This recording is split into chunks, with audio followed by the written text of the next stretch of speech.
अगर आपने कभी शाहरुख खान का वो डायलॉग सुना हो जिसमें वो कहते हैं, बाबूजी ने कहा गांव छोड़ दो, पारो ने, गांव वालों ने कहा पारो छोड़ दो, पारो ने कहा शराब छोड़ दो, तुम कहती हो हवेली छोड़ दो, और एक दिन आएगा जब वो कहेंगे दुनिया छोड़ दो।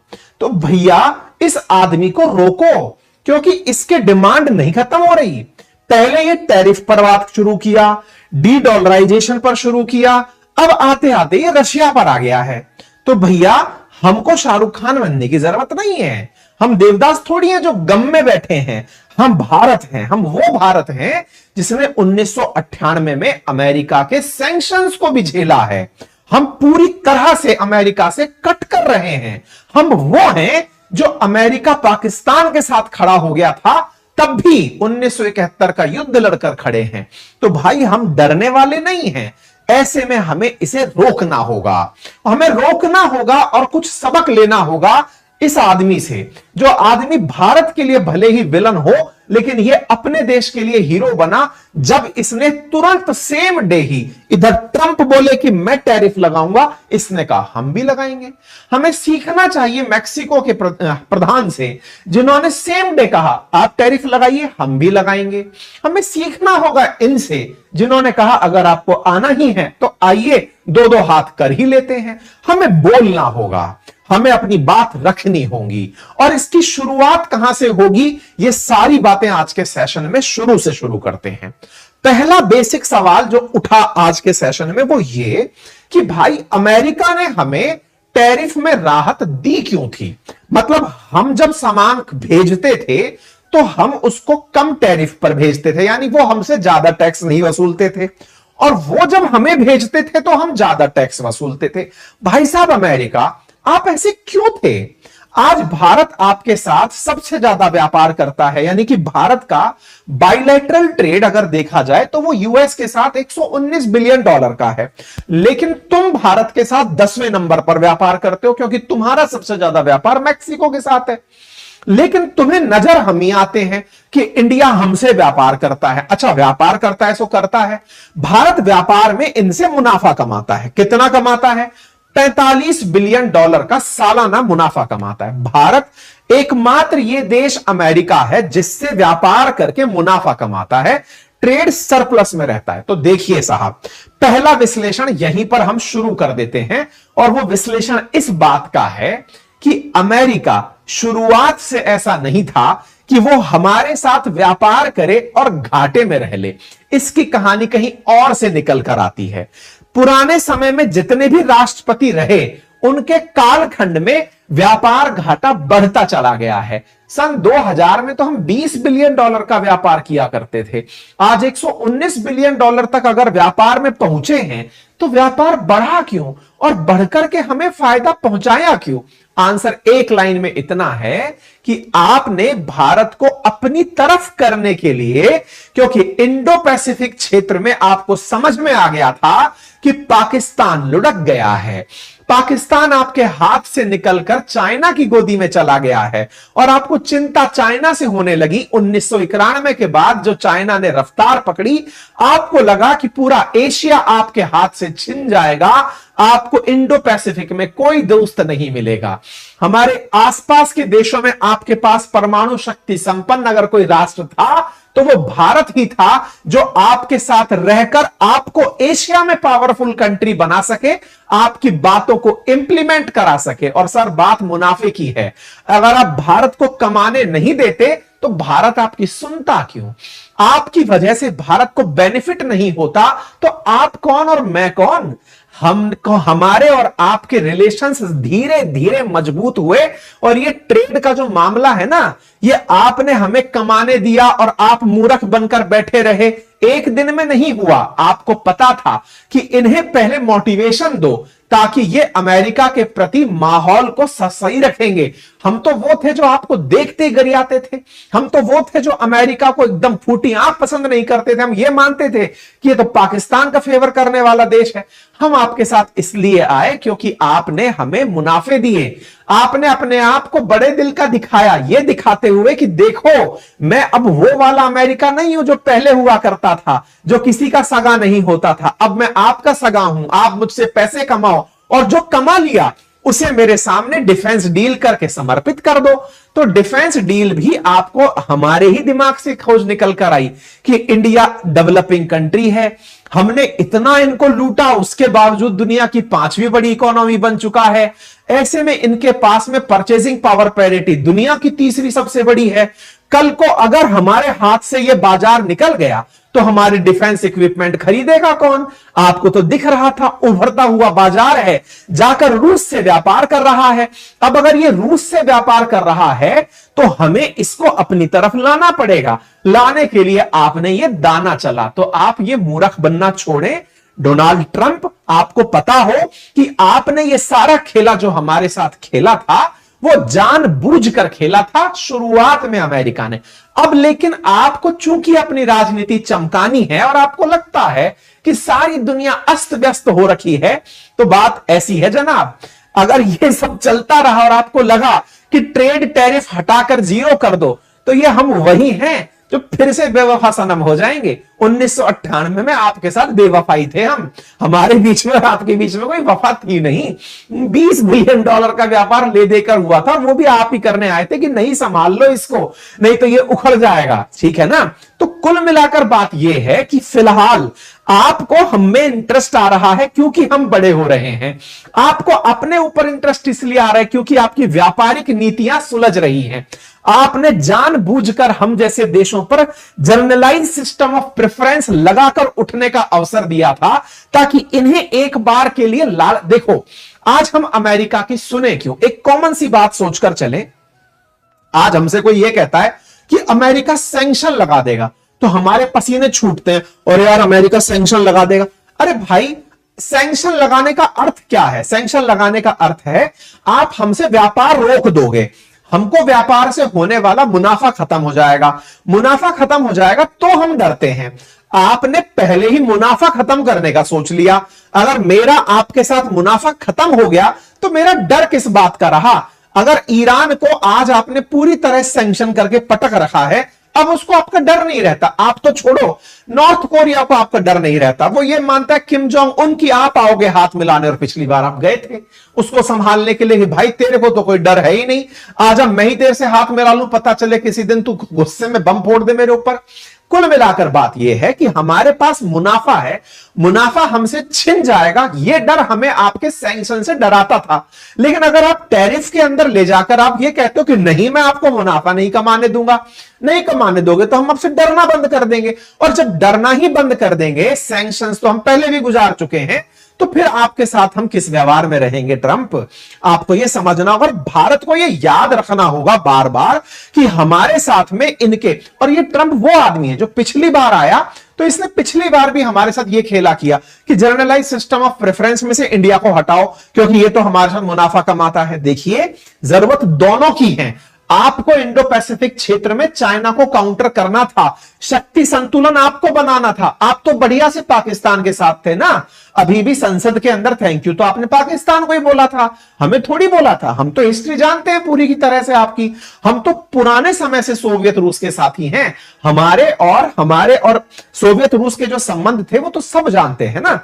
अगर हम बात करें चाइना की और पाकिस्तान की, इनकी दोस्ती जगजाहिर होने के बाद आप हमारी तरफ आए क्योंकि चाइना बहुत तेजी से बढ़ रहा था, पाकिस्तान उसकी तरफ चला गया, आपकी निगाहें हम पर आई क्योंकि दुनिया पर रशिया और अमेरिका कब्जा करने की चाहत लंबे समय से रख रही थी।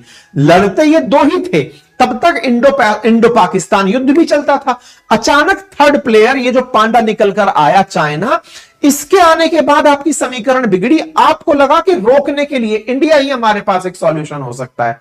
तभी तो 2017 में ट्रंप महोदय आप ही ने क्वाड को दोबारा जिंदा कराया था, जिसे चाइना ने कहा था कि ये तो दोबारा नाटो बना रहे हैं। तो ये जो नाटो बनाने की कवायद बाद में शुरू हुई, जिसमें आपने हमारे साथ में बाइडेन को भेजा, खुद भी रहे, जो क्वाड की मीटिंग्स हुई, क्यों बुला रहे थे भाई? अमेरिका, भारत, जापान और ऑस्ट्रेलिया को, ताकि आप चाइना को काउंटर कर सकें। और हम आपकी क्यों माने भाई? हम आपकी इसलिए मान रहे थे क्योंकि चाइना से व्यापार करके हम घाटे में रहते थे, आपसे व्यापार करके फायदे में रहते थे। व्यापारिक फायदा था तो हमने सोचा चलो इस मीटिंग में भी आपके साथ बोलेंगे, अदरवाइज हमको आपकी क्या जरूरत थी। और ये बात मैं नहीं बोल रहा, ये आपके पिछले कार्यकाल के विदेश मंत्री थे माइक पोम्पियो। इंडिया टुडे को ही अपने इंटरव्यू में यह कहा है कि ट्रंप ये जानते हैं कि चाइना को काउंटर करने के लिए इंडिया ही एक अच्छा अल्टरनेटिव हो सकता है। ये बोलने वाला व्यक्ति कोई और नहीं है, ये पुराने वाला जो आपका कार्यकाल था उस समय का विदेश मंत्री है जिसने ये लाइन बोली है। इसका मतलब आपको चाइना के पड़ोस में कोई मजबूत देश नहीं दिखा जो आपके साथ रह सके, तो भारत दिखा, तब आप हमारे साथ आए। और मैं याद दिलाऊं ट्रंप महोदय, आपको यह याद हो कि आपको चाइना को काउंटर करने के लिए भारत की जरूरत लेमोआ एग्रीमेंट के अंदर भी दिखाई दी, जब आपने हमारे साथ में logistic exchange memorandum of agreement किया, इस बात के लिए कि कल को अगर हमें चाइना पर हमला करना हुआ तो लॉजिस्टिक्स, इनके जो फाइटर जेट्स हैं वो भारत का यूज कर सकेंगे। इसके लिए आप हमसे एग्रीमेंट करने आए थे। इसका मतलब समझिए सर, पर्रिकर साहब के टाइम पर जो आपके साथ ये एग्रीमेंट हुआ था, ये सारी की सारी स्थितियां इस ट्रेड पर ही टिकी थी। हम 2 पैसे के फायदे में रहते थे, इसलिए आपकी इन 50 बकवासों को सुनते थे, अदरवाइज तो हमारे साथ रशिया ही बड़ा था। अच्छा, इस आदमी की गलती गड़बड़ क्या है ना, ये फेंके चला जा रहा है और इंडिया इसके मांझे को उलझता चला जा रहा है, लपेटता चला जा रहा है। हमें इसे रोकना होगा।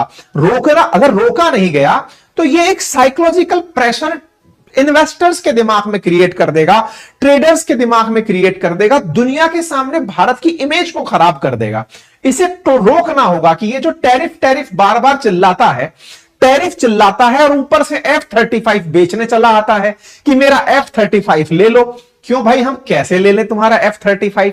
रशिया ने हमारे साथ ऐसा कभी नहीं किया। रशिया के साथ भारत के जो संबंध रहे, हमने सस्ता तेल भी खरीदा और सस्ता तेल खरीद के हमने उससे यह भी कहा कि देखो, आपको हमारे साथ व्यापार करके बड़ी मात्रा में हमारा पैसा जा रहा है, कृपया करके रूपी और रूबल एग्रीमेंट कर लो, रुपए के साथ ट्रांजैक्शन कर लो। वो उसको भी माना।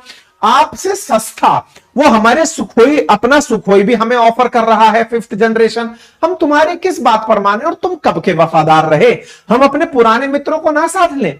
हम तुम्हारे साथ अगर ये टैरिफ की न्यूट्रलिटी कर लेते हैं तो $7 बिलियन का नुकसान होता है। हम इस $7 बिलियन के नुकसान को चाइना से ना कर लें, तुम्हारा कुछ पता थोड़ी है। तुम्हारी डिमांड तो लगातार बढ़ती चली जा रही है, बढ़ते बढ़ते तुम्हारा ये एक प्राणी और निकल के बाहर आ जाएगा थोड़े दिन में। वो अगर कहेगा कि नहीं, टेस्ला के लिए जीरो टैक्स कर दो, थोड़े दिन में वो कहेगा फैक्ट्री लगा दो। अरे भाई, रोकना पड़ेगा, गुलाम थोड़ी है। हमारे को उसने खरीद थोड़ी लिया, या हमारी डेमोक्रेसी जो 140 करोड़ की है उसे ये लोग थोड़ी चलाएंगे यार। मतलब मोदी जी को भी, हमको भी ये याद दिलाना पड़ेगा कि प्रभु आप ये समझे पहले कि इतने बड़े लोकतंत्र के नेता हैं, इतने जैसे लोगों को कितनों को चला के रखा हुआ है, ये समझने की आवश्यकता है। हम इससे डरेंगे, ये आकर के हमें डराएगा कि देखो हमको ये खोल कर दे दो, हमें ये दे दो। अरे साहब, इतने सारे राज्यों में आपकी सरकारें चल रही हैं, ना जाने कितने एलॉन मस्क और कितने ट्रंप आप लोगों ने हैंडल कर लिए हैं। हैंडल करना ही है आगे, अदरवाइज इसका तो वो अलादीन का सा चिराग घिसे जा रहा है और डिमांड बाहर निकाले जा रहा है। और डिमांड निकालते निकालते हमें अब ये सॉल्यूशन पर फोकस करने की जरूरत है। हमें याद करने की जरूरत है अटल जी के उस काम को जिस समय उन्होंने परमाणु परीक्षण आंखों के नीचे कर दिया था। अमेरिका कहता रह गया कि तुम्हें मैं सैंक्शन से लाद दूंगा, लाद दो। तुमने सैंक्शन से लादा, हमारे परमाणु परीक्षण के बाद हमने बिल्कुल वही तरीका अपनाया कि कर लेंगे हम सारा संघर्ष। आज कनाडा वाले हमारे लिए रेफरेंस बन गए। उन्होंने कहा कैनेडियन फर्स्ट, पूरी तरह से इंडियन प्रोडक्ट हम भी बाय करने लग जाएंगे ना साहब। आज अगर हमें टेक्नोलॉजी के अंदर अमेरिका पर डिपेंडेंट रहना पड़ता है, तो सीखते हैं ना हम चाइना से कुछ, सीखते हैं हम रूस से कुछ। चाइना ने और रूस ने जब जब इस तरह के अमेरिका से कन्फ्लिक्ट हुए, उन्होंने तत्काल टेक्नोलॉजी का रिप्लेसमेंट दे दिया। माना कि मेरी यूट्यूब की कमाई बंद हो जाएगी, लेकिन भारत सरकार क्या पता दूसरा यूट्यूब का अल्टरनेटिव ला देगी। हो सकता है ना, हो सकता है चाइना की तरह ही, जैसे वहां पर आज व्हाट्सएप ना चल के वीवो चलता है, वहां के अपने ऐप चलते हैं, वहां अमेजन नहीं चलता है, उनके अपने अलीबाबा चलते हैं। इसी प्रकार से अमेरिका का मैकडी रूस में नहीं चलता है, उन्होंने अपना मैकडी बना दिया है। मतलब समझने की आवश्यकता यह है कि अमेरिका को अगर उसी की भाषा में, और सबसे बड़ी बात, हम कोई ख्याली पुलाव नहीं देख रहे। आज भारत के ही टेक्नोक्रेट्स हैं जो अमेरिका में जाकर गूगल में या फिर अमेजन में काम कर रहे हैं, माइक्रोसॉफ्ट में काम कर रहे हैं। अगर हमने इनके साथ में वही वाला प्रतिकार कर दिया और इस सैंक्शन के दौर में कि चलो सैंक्शन खेलते हैं, अपने प्रोडक्ट बना ले गए, तो हम तो बहुत बड़े देश बन जाएंगे भाई। अवसर अक्सर आपदा में ही होते हैं और हमें यह समझना होगा, अपने मित्रों से ही सीखना होगा जिन्होंने सैंक्शन के दौर में अमेरिका के हर प्रोडक्ट की कॉपी बना दी। और चाइना तो इंतजार ये करता है कि कब अमेरिका से संघर्ष हो और मैं उनके हर प्रोडक्ट की एक रेप्लिका बना के खड़ी कर दूं। चाइना के सारे लोग उसी चीज में तुरंत निकल आते हैं। भाई इंडिया ने टिकटॉक के बंद होने पर इंस्टा के यूजर्स बढ़ते देखे हैं, इंडिया ने यूट्यूब शॉर्ट्स पर लोगों को जाते हुए देखा है, क्योंकि एक एप्लीकेशन बंद होता है दूसरी तरफ लोग निकल पड़ते हैं। एक बार सरकार सोच ले कि जा हम तक कर ले रहे हैं। और आप याद करें, अगर आज अमेरिका हमारे ऊपर सैंक्शन खेलता भी है, आपको डरने की क्या जरूरत है जी। आपको यह पता है कि यह आदमी इस समय सबके खिलाफ हो रखा है, ये यूरोपियन यूनियन के खिलाफ भी हो रखा है, ये रशिया के खिलाफ भी हो रखा है, ये चाइना के खिलाफ भी हो रखा है। तो सैंक्शन से तो डरने की जरूरत ही नहीं है। क्यों नहीं है? क्योंकि पहले अमेरिका के पिछलग्गू इतने सारे देश हुआ करते थे कि वो अमेरिका के साथ साथ भौवो भौवो भौवो करने लगते थे। आज स्थिति यह है कि अमेरिका आपके खिलाफ कोई एक्शन ले, उस बीच में ये भाई साहब आकर फिर कहेंगे अरे दोस्त आप चिंता ना करें, परमाणु सैंक्शन जब आपके ऊपर उस समय लगे थे 98 में, तब भी मैं ही खड़ा था, मैं फिर खड़ा हूं, भारत फिर से और मित्रता निभाएगा। ये हमारे सारे मित्र कोई नाकाबिल थोड़ी हैं, ये आकर फिर खड़े हो जाएंगे कि आओ साहब हम साथ चलते हैं मिलकर के। आज यूरोपियन यूनियन की उर्सुला वॉन डेर इंडिया आती हैं, ट्रंप के प्रभाव से परेशान होकर के इंडिया वालों एफटीए कर लेते हैं, बढ़ते हैं, कुछ आगे बढ़ते हैं, व्यापार में हम लोग आपस में मिलकर करते हैं। तो दुनिया खुद अल्टरनेटिव सॉल्यूशन तलाशने की स्थिति में है, भारत को आवश्यकता है जवाब देने की। आज अमेरिका के इस ट्रंप के पिछले कार्यकाल के चलते हमने अपना इतना अच्छा मित्र ईरान वो खो दिया, क्योंकि ये ले आया काट साकी, इससे व्यापार करोगे सैंक्शन लगा देंगे। अरे ये पकड़ते 45 बिलियन डॉलर, हम अपना कुछ बनाएंगे। आवश्यकता है कि विश्व गुरु को अब खुद से खड़ा होना पड़ेगा, हमें अब हिम्मत करके इसका सामना करना पड़ेगा। अदरवाइज तो ये हमारे साथ तो पता नहीं कहां कहां ले जाके बार्गेनिंग करेगा।